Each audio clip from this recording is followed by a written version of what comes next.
All right, now we're back here. Hopefully there's no more mic problems. It's showing up on my screen and everything now. Looks like it's amplified and all that good stuff. So guys, real quick, let me just take you over. You're going to love this stuff here. Basically, we've been looking at things over here on Craigslist, right? I'm sorry, LoopNet. I'm kind of crazy right now on LoopNet. And what I've done is I've just picked out a property on LoopNet. It's a 14 unit in Detroit. They're asking $225,000 for it, which is probably a ridiculous price. They have a 30% cap rate right here, 60% occupancy. They're asking $225,000, $16,000 per door. Now, with that being said, hold on one sec. Okay. With that being said, we don't ever want to go over $25,000 a door. That's our spot right there. We're not going to go over $25,000 a door. All right. So with that being said, okay, here we go. This is a multifamily. What we're going to do is I'm going to show you how to plug in the numbers. I want you to understand that the whole purpose of the evaluator is to help us find out what the cash flow is on any apartment building, quad, triplex, even a single family. Find out what the cash flow is going to be in before putting an offer. When we say put in an offer, I really mean the LOI, which is the letter of intent. That's going to be the first step. So when we're looking at these, there's three different ways that we can take. We can find properties for us. We can find properties to flip to other investors. Well, two ways: either keep them or flip them. To be honest with you, so the journey on this way is we're going to go flip. We're going to go flip, and then keep. Flip, keep. Every four, we're going to flip three, and we're going to keep one. The beautiful thing about flipping apartment buildings is that the minimum you'll get is $10,000, and then it's quite conceivable to get $50,000 wholesale fees if you really know how to negotiate these things like I'm going to be teaching you. All right, I was doing $58,000 flips on single family, so I know you can do it on 14, 20, on 30 units and stuff like that. So once again, talking about the cap rate, the lower the cap rate, the better the neighborhood, the better the house, the newer the house, the better the tenants. The higher the cap rate, it's the absolute opposite. So when you see cap rates 30%, you can expect to see this right here, 60% occupancy, or you can expect to see that it's boarded up completely. Now this is why it's important to build your cash buyers list, because we want to find guys who do major rehabs so that we can flip those deals over to them, because they don't know how to find them. They don't know how to negotiate with them. They don't have the same skills that you have. So the person that knows more is supposed to make more, right? And I'll make sure that happens. So once you get this whole thing down, and just even while you're practicing, put in your LOIs when I show you this software in a minute, I want you to upload them to the Facebook group and use your Screencast-O-Matic or whatever you're using to go through it and say why you think this is a good deal, why it's not a good deal. But the system is going to make it so easy. The software is going to make it so easy for you that you just know how to go right on through these things and start sending. You'll feel so comfortable. You'll be sending out LOIs, 50 of them a week, like it ain't nothing. So between looking for the broker on LoopNet or wherever the case may be, you also have eBay. You got bid4assets.com, bid the number 4 assets. You got eBay classifieds.com. You got backpage.com, and then you just start looking into different Facebook groups, looking into there's a website called connectedinvestors.com. There's a bunch of websites out there. You can find blogs and all that stuff, but you have the key components. You have the Prospect Now, which if you ever want to go ahead on in and do the subscription, it's definitely worth it. Cuts out a whole lot of work. We can either bring in a VA, virtual assistant, to do all of the petty work so that you can be out there just putting offers in on deals. All right, so we're just going to take this one real quick, and I'm going to pull up the software for you right now. So the software is real simple, like I said, guys. And let me just get this to fit inside of it. Okay. The software is real simple, right? So basically there's some components down here. There's a cash flow evaluator, property notes, speedy price finder, asking price finder, net operating income, right? So what we're going to focus on right now is cash flow evaluator, because the first thing that we want to do is you want to find out the cash flow on any property, and that's before putting in your offer, which is the LOI. When you're doing our cap rate, let's start at 8.5% for what we're looking to do at this point, and we'll go up. You can go up to 30%. Just know that the higher the cap rate is, the worse off the property is going to be. That's why it's imperative, it's indicative to go forth and start building your buyers list by sending out those letters that I told you. Because if something doesn't fit our criteria, it doesn't mean that it will fit someone else's. It won't fit someone else's. So when we look at this right here, basically what I've done is I've named the property. So you're just going to go ahead on and double click here, triple click, whatever, so that you can name the property. Since this property is on Kentucky Street, I just named it Kentucky 18 unit. Went down here, put the address in on it, right? And basically, as we're scrolling down, you got your property information: single family, duplex, triplex, quad, apartment building. Man, this is, I'm telling you, this makes the game easy for you guys, seriously. Something that I found out on the internet. I was going to buy one, but this is pretty good for free right now, so we'll just use this one as we go on. So anything that you see with a letter in yellow, that has to be filled in. So acquisition information right here. There's an asking price and there's an offer price, right? There's down payment, and we are in control of these things right here. So what we want to do is we want to just come on over. I'm going to move this over to the side. And the asking price is $225,000. So that's why I have $225,000 right there for the asking price. But what I want you to know is that we don't offer what the asking price is. We'll always go 10 to 15% below that. And even when we're putting in, like you see this down payment of 20% right here, we're still putting that in because this is for the rehabber. So we're going to prepare a presentation for the person that would come in and buy it and show them the calculations on why this would be a good deal for them. So with that being said, if you take about 15% off of the asking price, and let's just do it 10%. We'll do it at 10%. 10% would be like 22.5 off of it. I'm just going to call it 20 off of it. That brings it to 205 and then 203. Let's put 202. All right. Let's just say they off the ask. I'm just triple click on it right there. 202. Actually, you know what? I'm going to say 195,000. You always want to leave room to negotiate, guys. Right?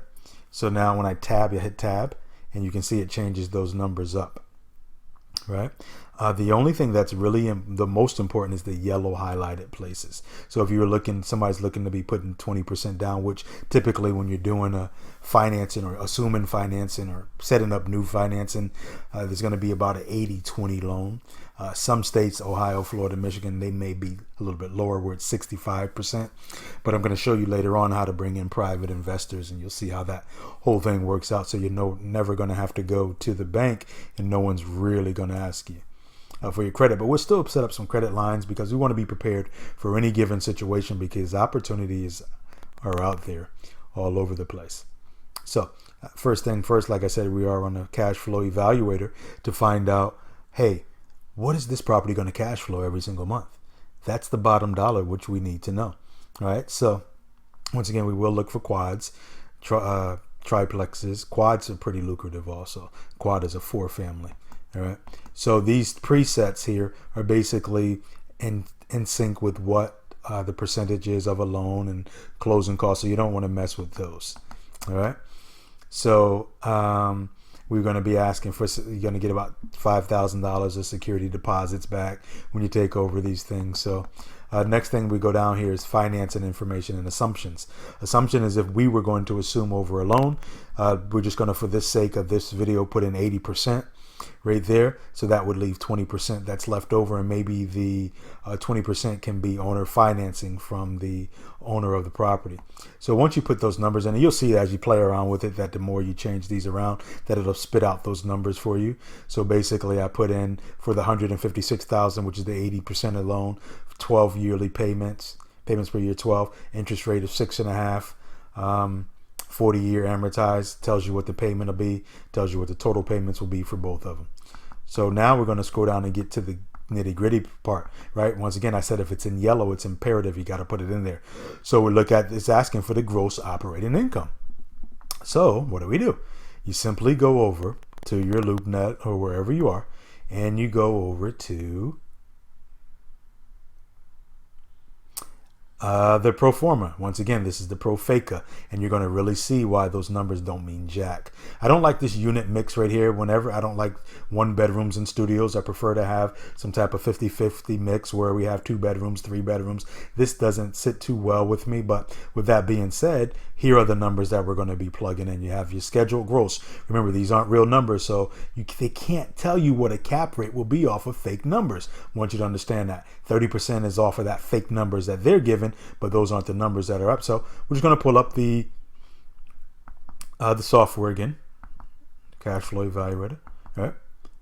And let me pull it up here. So the scheduled gross income is 87.6. So what do you know? Voila, that's what I have in there, 87.6. Now, if you know, for the sake of brevity, you would actually, if you want to, you can go in and fill in these numbers here that are basically telling you the rents per unit, or you know what the monthly rent is, and you could do that. But for now, I'm not going to do that because I got to keep this at about 15 minutes. So we're not going to go through all that, but the most important things are the actual yellow figure. So it's basically telling you we got the gross operating income in. If there was any other income coming in, laundry, soda machines, anything like that, candy machines, we put that in there as well. Vacancy is basically set at 5%, which is about standard, and we're gonna. That's what the number would be for that right there, and that brings the gross operating income to 83,320. So we're going to just take it a little step further. Expenses, right? Now, because we're doing a video, we're not going to, once you see, this is why you got to have the payroll and all of the rent rolls and all that stuff, the P&L, so that you can plug that in to be able to put a good deal. So if somebody ever tells you they're not going to give you that, well, then now you can see that it's impossible to figure out what the real numbers are. You're stuck with those pro forma. So what we're going to do, for the sake of that, instead of just itemizing every single thing, I'm just going to come down here, and as you can see, this yellow, once again, that's the imperative ones. You have to fill those in. So the operating expenses right here is 13,266, right? So I put in the 13,266, and if you just change that around, you'll see that it really does change those numbers. There's about a 2.5% reserve for replacements, whatever needs to be fixed in there. So the total operating expenses based off of our numbers of what we've plugged in is $15,347. So when we come down to the NOI, it tells us what the real net operating income is, what the real numbers are, and this is what you got to go by. You can't go off of that bull. And based off of what we just put in, this is what the cap rate is off of that, right? So the annual net operating income is $54,614 right there. And the monthly before taxes is $4,551 once those numbers are right like we want them. It shows you what the cash on cash return is, the gross rent multiplier. Don't worry about that right now. You have a space down here to put your notes in and all that. So the next one over here, you have property notes. All right, so we want to know that the things is cash flowing, right? So this one based off of that is cash flowing, but over here you can see your notes, and I got to pick up the pace a little bit on this, but you can just go ahead and look through it as a speedy price finder over here, which basically goes through the numbers that you've already put in, right? Asking price 225. Which, did I change that? I don't know. Maybe this is for the other ones. That asking price 225. The gross, those are the numbers that we plugged in. Operating expenses. So the yearly net operating expenses. I'm sorry, the yearly operating expenses 15,000. Net operating expenses 67,000. Actual cap rate 34.81. Offer price based on cap rate of $195,000. So that's how we get to that point right there. Come over here. You have an asking price finder. And if you look through that, oh, okay. So basically the requirement here is $25,000 per $1 million. If you have a $1 million property, you should be making $25,000 per year net operating income.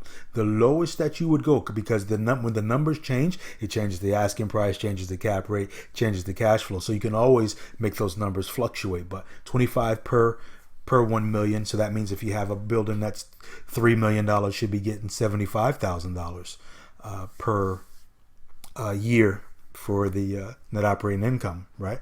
The worst case scenario, you want to do 17,000. So the asking price, required cash flow, off of that information, and you can always go in here and click on that, and you know those numbers are changed, but don't mess with those right there. So basically it tells you what the asking price supported by your cash flow. You could go up to $2 million and still get it, but obviously you're not going up to $2 million on this right here. So that will give you that cash flow rate there per year. And basically, that's that. And then lastly over here, you got a net operating income. And it's basically going to tell you what the real numbers are. Net operating income off of that price would be $74,000. And when you switch them, everything else changes. So with that being said, that's it. I got more videos coming. Talk soon.